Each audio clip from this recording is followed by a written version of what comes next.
Once upon a time in the kingdom of Lumaria, there lived a young princess named Celestia. She had hair as golden as the sun and eyes as blue as the clearest sky. But unlike most princesses, Celestia dreamed of adventure beyond the castle walls. One night, as she gazed out of her window at the twinkling stars, Celestia made a wish upon the brightest one.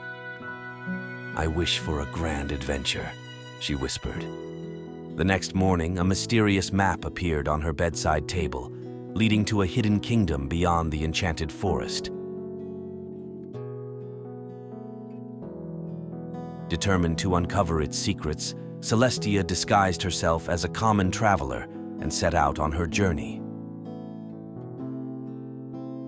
Finally, after many trials and tribulations, Celestia reached the hidden kingdom. There, she discovered a forgotten realm filled with magic and wonder. But more importantly, she found the courage to be herself and follow her heart's true desires. As the sun set on her adventure, Celestia returned home, forever changed by her experiences. Though she was still a princess, she knew that her true strength lay in her spirit of adventure and the love she carried in her heart. And so, with a twinkle in her eye and a smile on her lips, Princess Celestia embarked on many more adventures, spreading joy and wonder wherever she went.